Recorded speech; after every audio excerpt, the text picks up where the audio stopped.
Moonhawk Studios presents.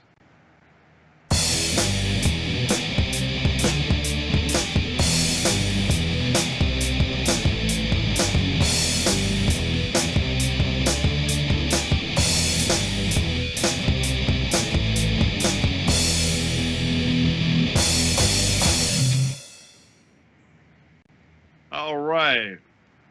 Welcome to another edition of Moonhawk Studios Presents. I am your host, Mac Paladin, and just in case everybody was wondering, no, we did not have an episode last week. Sorry about that. Stuff was going on. I needed a break. Something about manual labor? Something like that. Moving an entire retail store and all that good stuff. Oh, gosh, where to even begin? As always, purportedly, we have a great show for you tonight, but let's get the introductions underway. Of course, with me in the studio, as always, is my good friend, Adam. Hello. And we have Petty Fan kicking around here somewhere. Yo. The Golix is in the hizzy. And sometimes my mic isn't even muted. And Twilight Winter is lurking in the bushes. Yo. All right. Of course, we got a couple of special guests with us tonight. We'll get to them in just a moment. But quick apology. We had talked about having John Bailey on the show, and for reasons I will not get into, he is not our guest tonight. And we'll just leave it at that. We were wondering how that was going to be handled because, the short version is passive aggressively.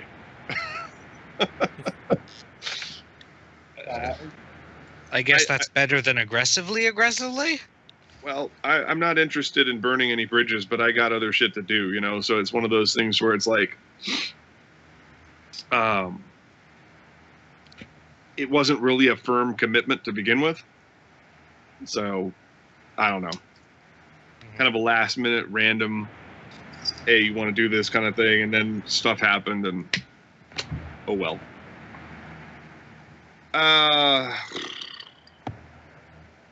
Adam, why don't you start us off with the news? Is there news? I'm like, not really from my end. Nothing out of the ordinary in terms of the show or life. It's like dealing with a sick mother, having to do errands for her, and going over to her place to do some chores because she got a stomach virus on top of a nasty gash, fell in the shower. Ooh. Oh. Yeah, believe me, it looked bad. But apparently it's healing, and she's about ready to be up and about again. Thank God. Biggest personal thing is I got a haircut the other day in anticipation of March, warmer weather. I see. Because that's about it. Because Florida has two seasons, wet and hot. And rainy. Very there good. you go. Yeah. All right. Petty Fan, what you got kicking? Waiting for my mom to go back to work after she had her shoulder surgery, because she's starting to be a pain. In the arm? No, in my ass. Sounds like a personal Maybe you problem. need ass surgery. Wrecked him, damn near killed him. Okay. Other than that, not a whole lot's been going on. Just been playing games for fragments, making sure the tech hasn't roasted itself alive, stuff like that. Right. Next. Okay. Golix? Likewise, most of my game playing has been for fragments, although I have also been maintaining playing Pokemon Sun and Moon, which there's the latest global mission thingy, and this one actually has already succeeded, even though it's not over yet. So that's better than the last two. Okay. The first one, they had way too high of a target. To do it, everybody who had the game would have had to catch like 100 Pokemon a day or something. Like literally everyone in the world that had the game. Mm-hmm. For the second one, they aimed much lower, but also it was something that you can only do once a day. Gotcha. So that was the problem with that one. But this one, it's something that's reasonably easy to do multiple times, and they aimed low enough so that people can actually do it. Okay. I am in personal news. The weather was been pretty rough around here. Yesterday, work got out early, which I was working from home anyway because my boss suggested I not come in since they were probably going to close early. And then tomorrow, we're looking at probably the forecast is at work it's like 8 to a foot, and then at home it's like 5 to 9 or something. So fairly good chance of work being off tomorrow too, which will be good because I'll be able to catch up with stuff. But kind of unfortunate because Thursday is the day that I get to go to the game store, the other game store, to try to play the trading card game I've started getting into a little. Although Saturdays they have actual tournament type things, so might be able to make it up then. And also, I'm probably going to be in the market for another phone soon because the hinge on my get out your history books LG Accolade is finally starting to give out. So it's time to put it down. Probably time to get a new phone that doesn't start breaking a little bit more every time I try to use it. Are you picking up what I'm putting down? I'm trying to get a little bit more information on what kind of smartphones are decent and which ones don't cost like 5 times as much as I have available discretionary. Well, look, man, 5 times 0 is still 0. No, I could afford. I could afford to take like $100 out of savings for this, or $200 if I stretch. You guys love to just stroll right into my traps. I know. Thankfully, I pay fairly little rent living at home, and I have a job that I got more hours at. So, while that's been a little bit stressful time-wise, I do have income. It's just, I also have things that I like to spend money on, such as your Indiegogo thing. So, Shit. yeah. Dropping the bomb. Yes, don't complain at me. No, hey, no complaints here. You know what? The sass, people have always told me that the sass is part of the charm. And yes, I just did pull a Donald Trump right there, because who are those people? I don't know. So we can start calling you Donnie? You can just call me Mr. Alternative Facts. All right. Alternative Mac. Yes. There you go. Well, I was thinking like Max. Or alternative facts like FAX. Yeah. But yeah, and there's also a tabletop RPG I'm considering kickstarting. Although I don't want to do too many of those because I did last year. Okay. Anyway. All right. Just they all have really cool ideas, and like it's only a certain amount more to get like all of the stuff, and you know. All right. It's easy when you don't like pay attention to where your money's going. Anyway, that's all I have. Okay. Hey, Twilight, what do you got going on, boss? Next to nothing, honestly, when it comes to personal stuff. All right. As the weather keeps flip-flopping between nice spring-like weather to this almost miserable fall-like weather. Ugh. Besides that, when it comes to games, been playing games for Fragments, and personally, still just playing Final Fantasy 14. That'll be about it. Okay. All right. Well, quite a bit to say here. some of this I will hold back until I introduce our guests. But very quickly, we've got pretty much all of the principal actors who will be contributing to the Indiegogo video. I would say about 60% of them have already turned in lines. What we're doing is we're taking a single line from their part, because most of the people who have already been cast thus far don't have a giant number of lines in this episode. It's only a 35-minute episode if you add in all of the FX shots and opening and closing credits themes. But so I don't want everything to be revealed in one go, but we want to have some samples of what's being done in the episode in the Indiegogo video. So we've collected lines from Skylar Davenport, who's playing Captain Sky Cobalt. Got one from Kira Buckland. Kira Buckland joined the cast of Space Destroyer Hunter last week.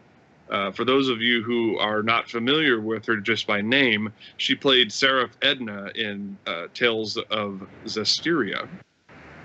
And actually, she's been around quite a bit. I don't have her entire resume up, but she's a very prolific voice actor. She is our fourth actor who is actively working with Funimation right now. So I'm very excited about that. We got lines from Kaylee Mills, who's playing Lieutenant Commander Feria. And she's also a Funimation actor, but she's also a singer. And I'm working right now with Jeff Strange, our Dr. Farnsworth, Rachel Messer, who's playing the title guest character of our pilot, Maveen, and of course our friends James Larrabee, Joshua Passmore, and Leon Saunders will also be participating in Space Destroyer Hunter. So very pleased about that. Right now, we're after two big white whales, so to speak. And that is, we're in talks with Quentin Flynn, who played Raiden in Metal Gear Solid 2, 4, and Metal Gear Rising, as well as Axel in Kingdom Hearts, and Reno in Worlds of Final Fantasy. So that's pretty big. I'm working with him to try to get him to play Lieutenant Hasrith, the giant felinoid security chief. And then our other white whale, of course, is Vic Mignogna. We're trying to get him. Don't do that. Trying not to piss the guy off. I've already been nattering at him via email back and forth. So, it's like I'm trying to play it legit here. But we want him to play Lieutenant Benjamin Certain, the chief engineer of the Hunter, because the character looks so damn much like him. And I think that he has the right vocal quality. He has this, in spite of his veteran status, he has this very youthful sounding voice. But also, he actually looks like the guy. It's rather uncanny, because when Grace Allison drew these pages back in 2008, we really had no idea that this was going to be made into an animated series. So the idea of him looking like any particular person just never came up. But I'm looking at it, and I'm like, God, this guy really does look like Vic. I hope he doesn't get weirded out when I send him the animation site. It shows the character design. He's like, are you punking me? Not intentionally. The big news is that I got Bill Long, our co-executive producer, to get in touch with the agent for Michiru Yamane, who for those of you in the know, she's a bit of an industry legend in terms of soundtracks, helming the Castlevania series since, well, actually Castlevania Bloodlines on the Sega Genesis. Nifty. Yeah, pretty big deal.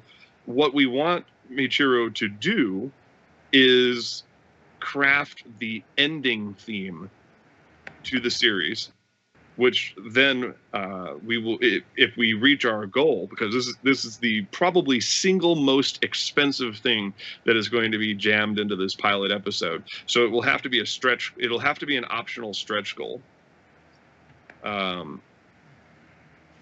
We want a vocal end credits theme in direct homage to pretty much every anime ever made. And I want Michiru to actually write the music for it so that Kaylee Mills, our Lieutenant Commander Faria, can write lyrics for it and actually sing the song.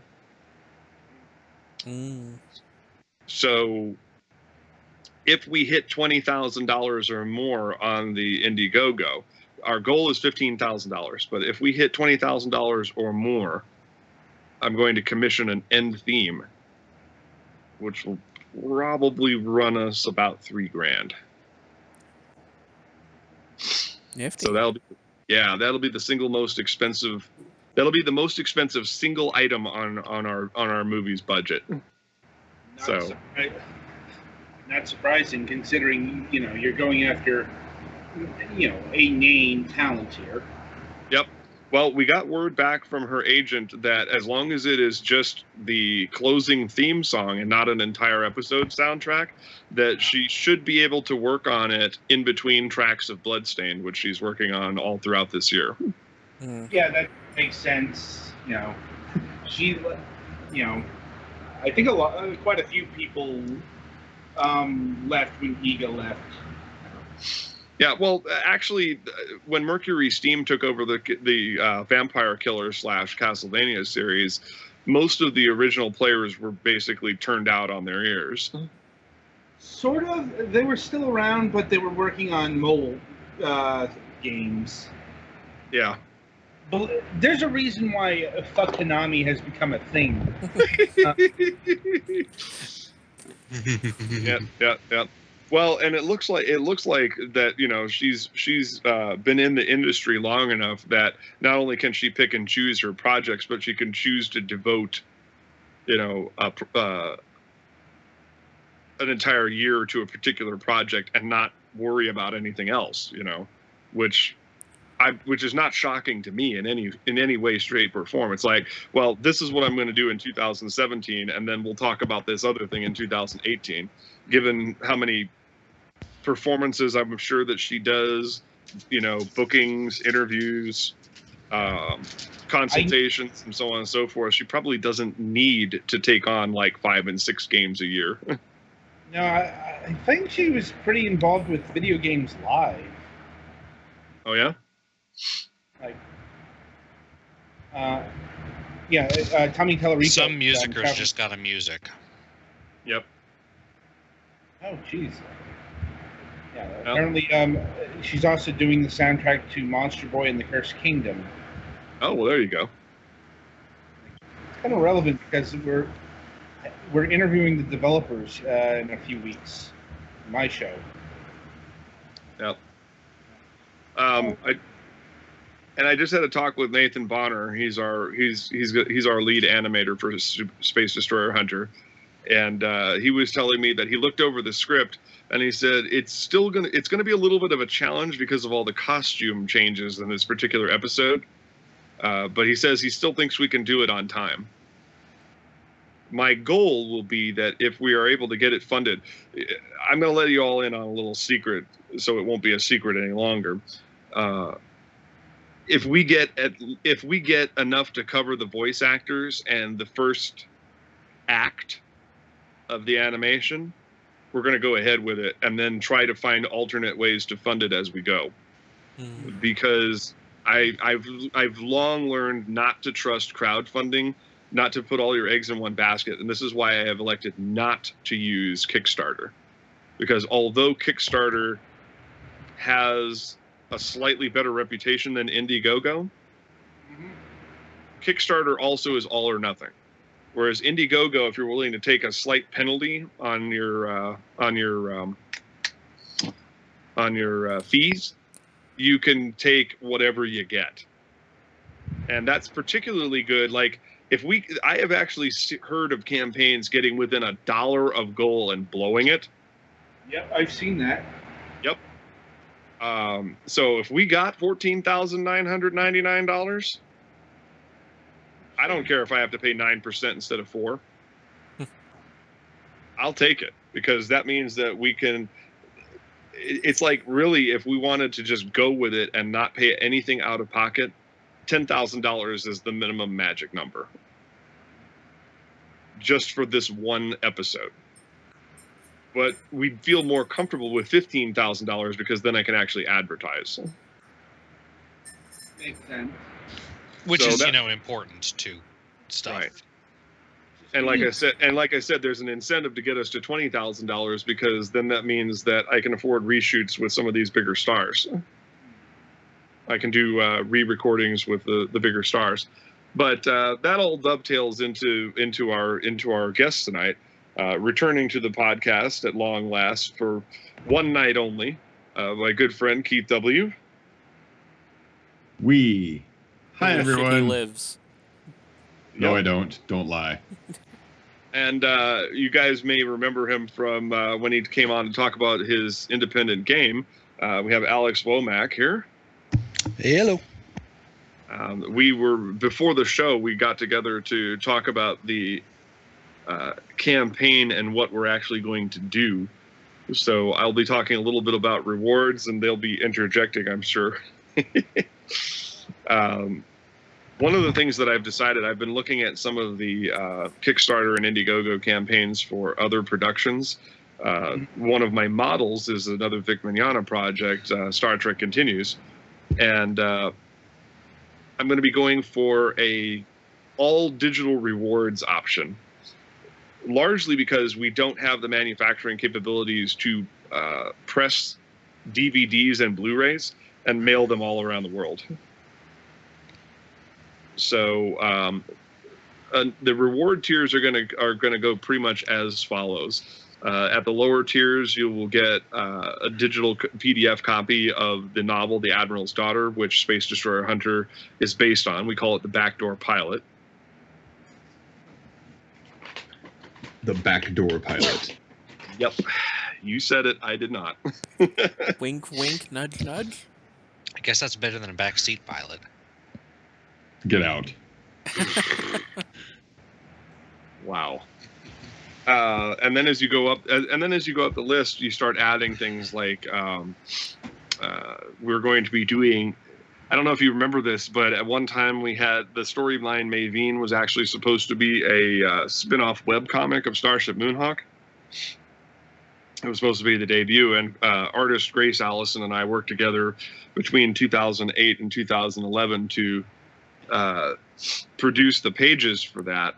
Now, the second half isn't colored, but what's going to happen is during the course of the campaign, I'm going to offer the first half. I'm going to actually break the graphic novel into 2 parts and sell them digitally through Drive-Thru Comics.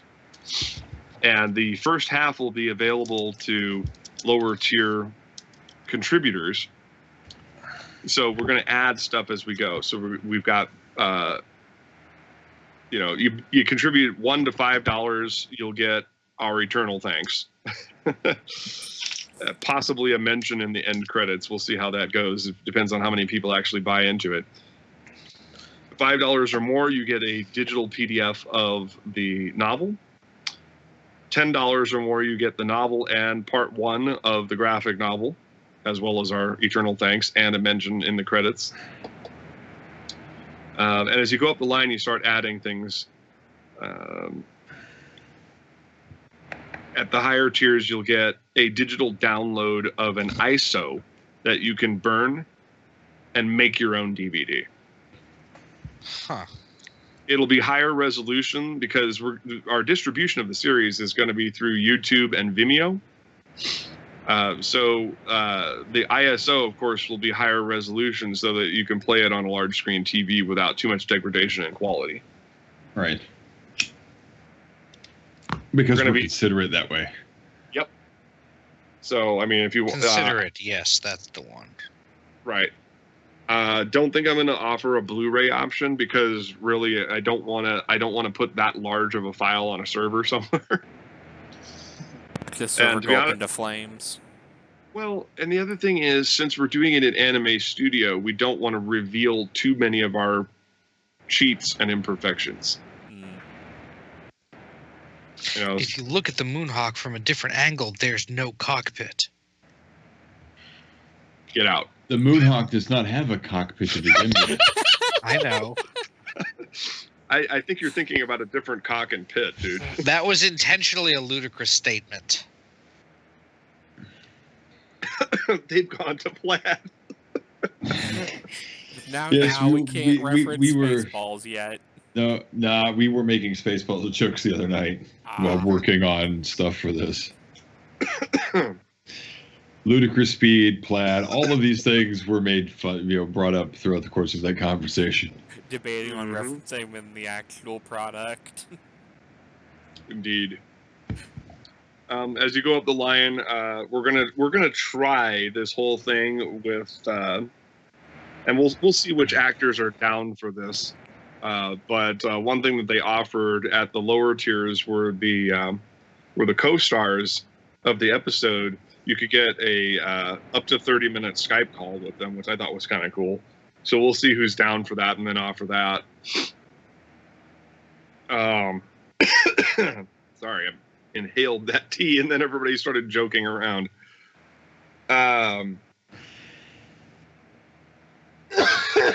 Sorry. What else we got? Lots of stuff planned. I would love to send like autographed cast pictures and stuff like that, but I don't know who's really down for that. Plus, Also, it would that have to be requires like, time. well, see, we're trying to limit physical rewards because physical rewards end up eating up your budget because you not only have to manufacture them, then you have to ship them. Oh, And- yeah. And We have international many- shipping is a bitch. We have many a developer that shows up on my program who mentions, be wary of physical stretch goals and stuff. Because of the very reason. Exactly. So we want to try to limit that. I'm not as concerned about people bootlegging it since we're distributing it for free through YouTube, and I would prefer it if people watch it online so we get the AdSense revenue. But it's like we're gonna have to just put it up on like Mediafire or whatever, some kind of hosting site, put it in the Dropbox or whatever, and give people a direct link to it as a reward. So, no sharing.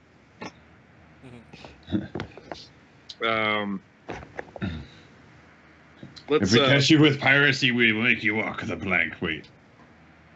This punishment is rated R. Wow. Get out. Get out. Get out of here. It's the funniest of laughing.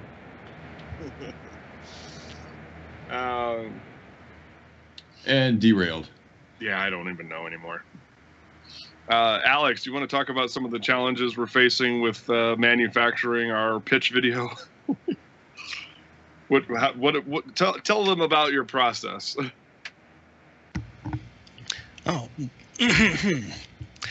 Well, we're simply taking the pieces of the graphic novel, cutting them apart, and trying to actually make them look like they do something.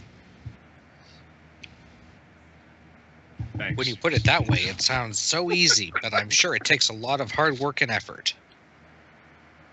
Hard work? Effort? What are those? Right? You are not prepared. Well, since we're using the comic as a storyboard, it's instead of actually creating traditional animation storyboards, it's kind of interesting. So what Alex is doing is he's taking the pieces of He's taking the pieces of the graphic novel and giving it sort of animation that was never there before.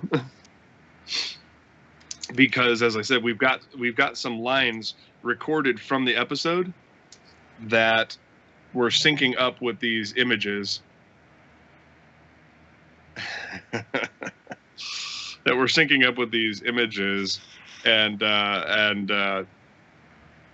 giving people a little tiny taste of what to expect from the actual episode. Okay, are we done blooping and blooping on Skype here? No, Skype has never done blooping. Clearly, you've never been on Skype that long. I am wondering what happened with. I haven't heard Alex say anything for like the last several minutes. I try not Oh, to. did he drop? Okay, No. no, he didn't. They were speaking to you.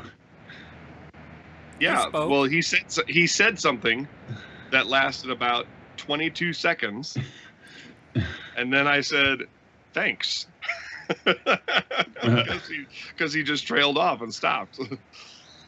That's all right. Keith, you're the sound and special effects department. What do you foresee as some challenges ahead for us? Some of the things that I'm trying to plan around now, for example, is since we're going to be working with the ships in 3D, is planning out their pathing and things for any camera moves that we want, and any visual effects for like energy and lighting, things like that, because those are going to have to be added post production. I was going to say post processing, and post production. Postpartum. Postpartum. Yes, there we go. After we birth this whole thing into the world. Yeah, it's gonna come out screaming and kicking. Wow. And it's gonna be ugly. What a bad metaphor this turned into. Yeah, and I took it all the way. But no, so yeah, from conception to. God damn it! What have we done? From concept to conception. Wait. Hold on. Never mind. Go on. It's over your head. Oh, I get it. I get it. Please continue with your original narrative. All right. So some of the things I'm going to have to keep in mind is being able to make sure there's enough detail in the models to track their surfaces, to do things like any kind of lights, energy effects, things like that. Well, the fun part is going to be that the only 3D ship is going to be the Hunter. There you go. Yeah, the others will be, shall we say, Filmation style. Hey, if we can make it work.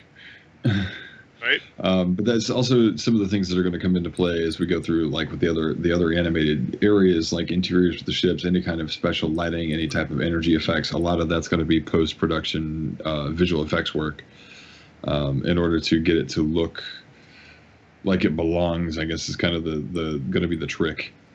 Especially when you're working in 2D, adding an element that's like starkly different, like very soft-edged, hard energy blasts, things like that, can really kind of break the visual. That's why, for example, in anime, a lot of the energy effects they have are actually drawn. So we're gonna try and find a nice middle ground that works for us, for our purposes. Now the good news is, a lot of the weapons fire is actually done by one of the alien ships, and it's all done off camera. Woot woot.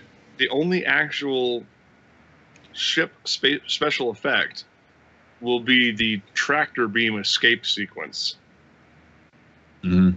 So that may ease the burden just a little bit. I definitely think it will. Yeah. Because the Hunter doesn't actually discharge its weapons. So there is that. I think one of the interesting challenges will be, I think one of the hard things is actually going to be in the main animation itself. I know there's a dimensional threshold sequence that has kind of a oh god, what is it? Is it the law of conservation of motion or something? I can't remember what it is. They did it in Star Trek Beyond, where they beamed somebody over who was falling, and they did it in one of the others. In the first Star Trek film, I think it was, Kirk was falling and they beamed him up, and then he slammed into the deck. The law of inertia, the second law of motion. Yeah. Law of conservation of momentum, I think, is what you're thinking of. Yeah. The fact that the inherited momentum he has from the fall, even if he's moved from one location to another in a static position, that inherited momentum is still consistent. Yep. Alternately, Gladys's first law of portals. Uh-huh. First thing, speedy thing goes in, speedy thing comes out. Mm-hmm. So we have an interesting effect with that, and there is some particle weapon discharge in the corridors. There's clearly some discharge here. You had to go there again. Yes, I did. Everybody had to go there. The real question Clearly, is, will if there you be a thought mob? There will also be a ladder that's that has somewhere on it, goes nowhere, does nothing. Yes.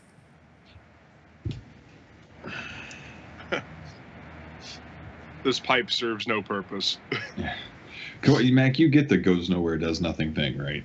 Well, yeah, I kept making that joke all the time because they referenced it in Stone Trek. Yes. They had two pipes on the wall, and one says "goes nowhere, does not," and the other one says "does nothing." Mm-hmm. On the stone ship Magnetize. I need to watch that again at some point. I was always disappointed there weren't more episodes of that. Tied into all of this, I know you probably talk about this when I'm not here, but Starship Moonhawk is updating regularly again, or sort of regularly when Mac remembers to post a page. Hey, listen, I had physical obstructions. Yes, and I am currently the artist on tap for that, so huzzah. Yep. Once we finish Act 3 and a new intro to Act 4, we will go into some territory that I have already covered. So there will be about, 20 or 30 pages that I drew. And then back in 2008, 2009, I had hired a professional artist to work on Starship Moonhawk for a while. A professional artist who is not Keith. Yes. I want to clarify that. Yep. And so the second half of Act 4 all the way through the first half of Act 5 was drawn by this artist team. And so we'll be rerunning that so we can finish off the Mercadian Affair once and for all. Another thing worth noting, I think I brought this up during Season 11, was that I had hired, I say hired metaphorically speaking, a bunch of voice actors to help us make a video comic of Act 1 of the Mercadian Affair. And that is something that still needs to be produced. So that's actually going to be going into concurrent production. And I am proxy Mac for this purpose. Yeah. So while I'm off playing Admiral Gilead Cobalt, Keith will be playing Micaiah Paladin. So we just Is that got even meta legal? up in here. Yes. Wait, what was that other comment? Is that even legal? I guess we'll find out. Yes. We'll be adopting my signature moves. Yes. Have It could be like moves. some kind of. It could be considered some kind of like acting fraud or something. All he has to do is engage in jackassery and assholery, and we'll be fine.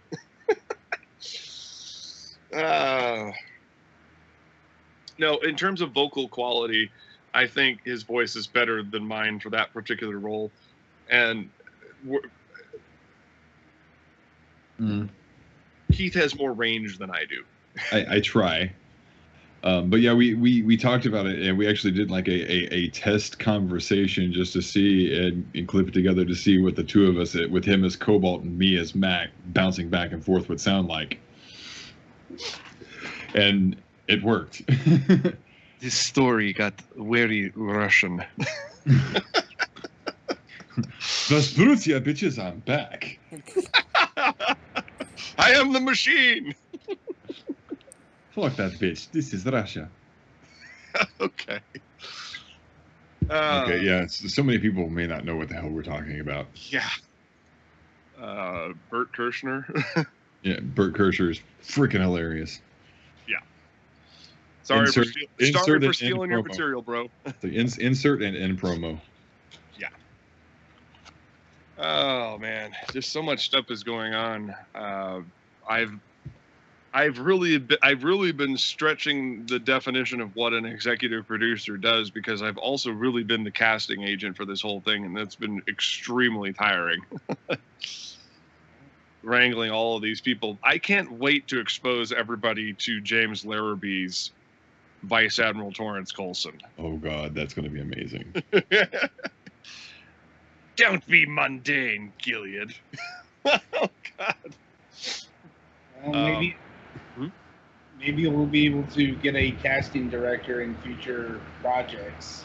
Oh, we're gonna have to have a project coordinator too for Starship Moonhawk. Actually, this is a pretty good time to bring this up. Tiffany Lay over at Kage Productions has turned in the latest clean animatic of the little Rachel Harrison bit we were making for that Kickstarter, and I come to the conclusion that the only way we're getting Starship Moonhawk made is if we pull in about 60 to 100 grand. That way, there's enough money floating around. I don't have to worry about actors.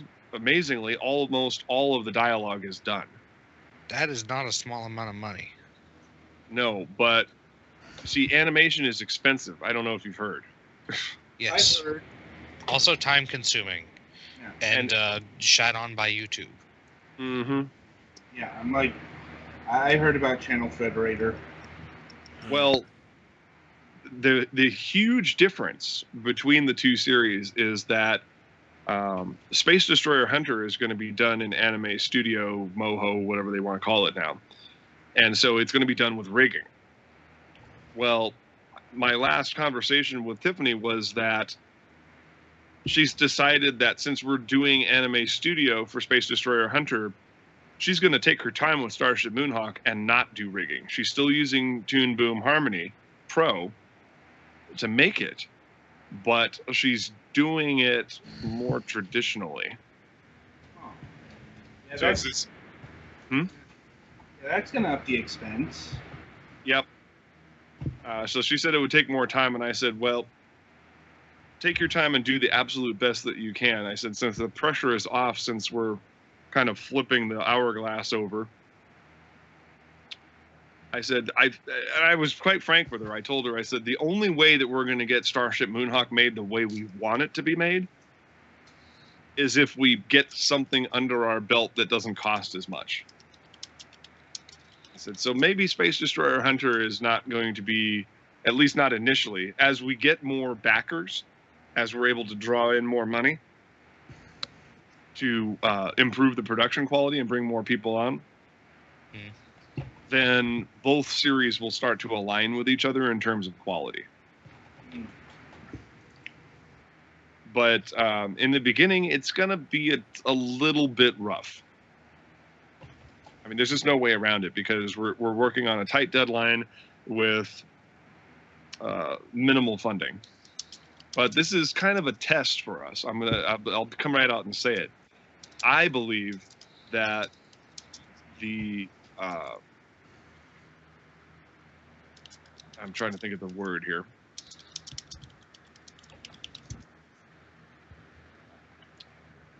As I've mentioned before, you know, our co-executive producer Bill Long, he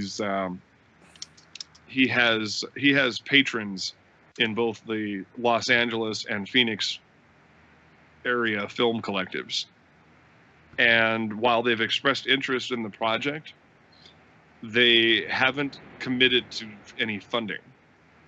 And part of it is I'm a brand new studio, and we have absolutely zero productions under our belts. Like a lot of these film companies, like even Running Wild Films that Bill was working with for the longest time, they were doing the 52 films in 52 weeks deal, where they were doing micro budget film after micro budget film. Well, we don't have any of that. So we don't have a, you know, trial by fire veteran crew here. Or at least, I should say more accurately, we have an unknown crew in that regard. I mean, Keith has a lot of experience doing this kind of stuff. Alex has been doing motion graphics and video games and stuff like that. And Nathan Bonner, of course, has already produced 2 episodes of Endavo, so it's not like we have no experience here. Right, but like in real terms, the biggest things that you produced are, well, this show and the other show. Right. Which is nothing to sneeze at. The fact that we've managed to make this show this long, this consistently. No, and we've adapted times too. So. Mm-hmm. But at the same time, we're still kind of obscure. No doubt, no doubt. So and I was talking with my dad earlier, and one of the things that we kind of came to the conclusion was this may be a test. If I can make this film without any direct backing from a major contributor, in other words, if we can manage to pull off this crowdfunding escapade and get this first pilot made all on our own, then they may open up their purses. Mm-hmm. Future productions, which will take a lot of burden off. We are always going to use crowdfunding on some level to get at least a portion of the budget, because I want to actually, it's like I want to actually earn my title as executive producer. I want. And it's just a good way to ensure buy-in from people. Yeah, absolutely. Because people who contribute are infinitely more likely to actually watch it when it comes out. So we want to have multiple revenue streams coming in, so that way we can grow the business and expand projects. I've already been talking with some people about taking on roles in the Lavenders. I've already spoken with... And they're up for that? Amazingly, yeah. Julie Shields, who is playing the Solari captain. It's on my latest post. She heard about it. I went through a frenzy of friending voice actors on Facebook to try to get more eyes on the projects and of course expand my social circle as well. So I've gone on a mad quest to double or even triple my friends list on Facebook. And so far it's starting to work, because for the very first time, when I'm posting these listings for the upcoming Space Destroyer Hunter, people are coming to me and saying, hey, are there auditions for this thing? Because I'm doing this highly unprecedented thing in that I am surgically going after specific actors for each role. In other words, instead of having a major casting call and just picking the best person from all the people who show up, I'm saying, yo, Kaylee Mills, I want you to be Lieutenant Commander Faria. She's like, oh, who else is trying for the role? Nobody. I want you. Whoa. I guess there's the trade-off between pressure and stuff, but yeah, it's certainly a way of getting attention. Well, and people have been somewhat shocked by this. In fact, some people actually initially took offense. They're like, who are you? What do you mean? You don't know nothing about the industry. And I'm like, well, that may actually be true, but I actually know more than most people think, because I've been studying. I've been studying privately as a hobby, filmmaking, all my life. So even though I don't have a lot of classical training in it, I know quite a bit about the ins and outs of the industry. And one of the most frustrating things is the, you put out casting calls and get rejected. Well, this time nobody gets rejected. We've had some people come and some people go off of the project because of various conflicts of interest and so on and so forth. But in the end, I've had very good luck with retaining people, because they're just so surprised that I just came out of the blue and I said, yep, I looked at your demo reel and you're the person I want for this role. If you could play it sort of like this, that would be great. And I've actually, you'll hear it in the video. I've gotten outstanding results. Mm-hmm. And it's great because several of them have been very, very accommodating and sent multiple takes of the lines with a few different flavorful twists on it. And we've sat there and gone, I like this about this thing, but not necessarily that about this thing. Yep. Yeah, so I mean, this has been extremely unusual. Even Bill was telling me, he's like, well, it's not how I would do it, but keep doing what you're doing. It seems to be working. I mean, that's kind of one of the things about, breaking into the industry. You don't really tend to follow the rules. Well, yeah, because we only have one gatekeeper, and that is going to be acquiring the funding. And whether it's through private backers or through, Indiegogo or Kickstarter or GoFundMe or whatever the hell it ends up being, nothing we are doing is truly conventional. Talking this much about the behind-the-scenes stuff before the film is even made is also rather unprecedented. People who listen to this show really get their money's worth, which is saying something considering we give the show away for free. But, it's like if people actually bother to tune into this podcast and listen to my my talks about my adventures in filmmaking, they will truly get their money's worth out of it, because it's they get to learn as I do, sort of live and unfiltered. So so far it's been a pretty great adventure. I mean, it was pretty stressful in the beginning, but now I'm sort of getting the hang of it. So now I'm like, I'm going through my friends list. I'm looking at all the voice actors. I'm looking at all the animators. I'm looking at all these people, and I'm building bridges is basically what it is. I gotta admit, I didn't think I'd ever. Well, I mean, I guess that day hasn't really come, but I remember when you were talking about this stuff like a decade ago. Oh yeah. And it always just seemed to me like some fanciful pipe dream. Well, he's still on a pipe, but maybe a different one this time. I like the water variety. Yeah, well, the term comes from a hash pipe, so no. I know, I'm just messing with you. Mm-hmm. I prefer the water kind. Well, Pyrex bomb. There you go. Yeah, my latest posting on Facebook has already, in the 6 hours that it's been up, it already has 6 shares and more than a dozen likes, and people that I haven't spoken to in over a year are commenting on it. And I've gotten a few messages in the background saying, I think this thing is really going to work, and I really want to thank you for making me a part of it. And I'm like, hey, you can thank me when we hit the finish line. But for now, we got to keep rowing. But, it's like, for the first time since the inception of this project 3 years ago, I think we might actually see we may actually be able to see the finish line on the horizon.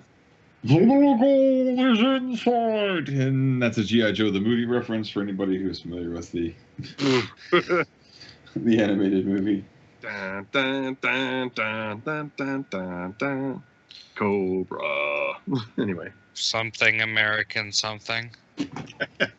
Is this about the time, Adam, where you jump up and scream Cobra la la la la la la?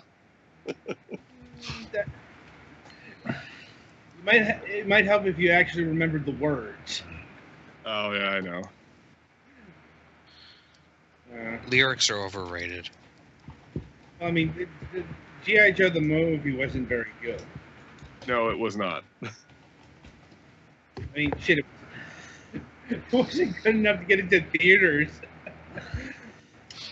I know a lot of that had to do with the failure of Transformers movie, but I still stand that. Oh, speaking of that, I made my girlfriend finally watch that the other day. She'd never seen it. I made her watch that and Masters of the Universe because she'd never seen either of them.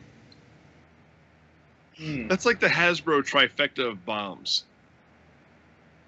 And It's after weird how well Transformers the movie is generally right when Optimus if it did that badly. Right when Optimus shows up at Autobot City on Earth and starts the fight and everything, she looks at me and she goes, "If he dies, I'm going to be pissed." Well, Well, just skip ahead to Gen 3. Well, season 3 or whenever the fuck they brought Optimus Prime back because Rodimus Prime sucked. When they found the Ark. Yeah, well, Optimus came back in a couple of different fashions. Yeah, but I mean, like in the actual Gen 1 television Transformers series, he came back. Rodimus was way better at Optimus at one thing, at least, being red. And whining. You know, he was good at that too. There you go. Like, anyway, so where were we? We covered pretty much all of the show-related stuff for now. I mean, this is obviously going to be revealed as it develops. So. Oh right, I know. So how are you going to get the word out about the campaign? You know, like Okay, well, we're starting with Facebook now. Bill has been somewhat nebulous about this, much to my eternal frustration. But he claims that he has some backers lined up who are going to partner with us for the Indiegogo campaign. So we'll see how that goes. Mm-hmm. I don't know who they are. And again, that's why I was kind of talking about this being a big test for us to see if we actually have what it takes to get this made. I don't have any way to advertise this campaign now. I have, negative lots of money. And we're doing everything possible within our meager means to, boost Starship Moonhawk, the webcomic, back up and get readers and so on and so forth for that. But it all starts with my Facebook account and the Starship Moonhawk official fan page. And as I said, tonight's posting is proving that we are starting to get some traction. As I said, I don't have all of the analytics on it, but just looking at the posting right now, comments and likes are still coming in on it.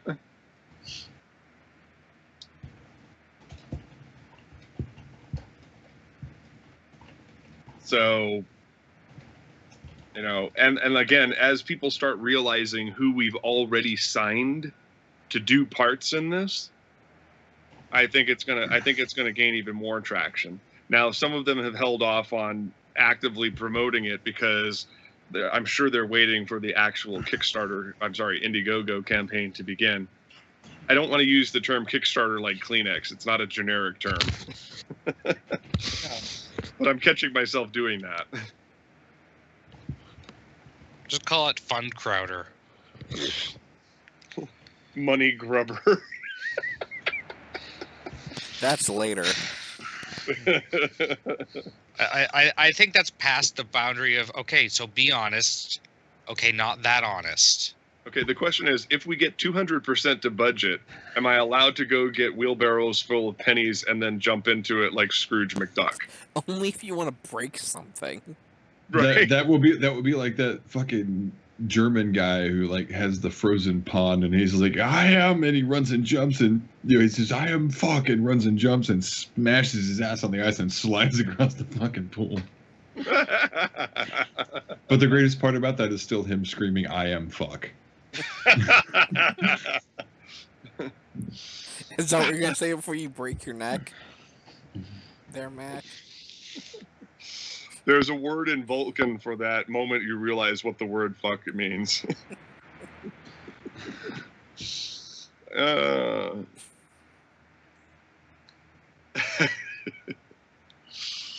right. That was a good first. Yeah. It's like, surely there are better modifiers. You'd think so.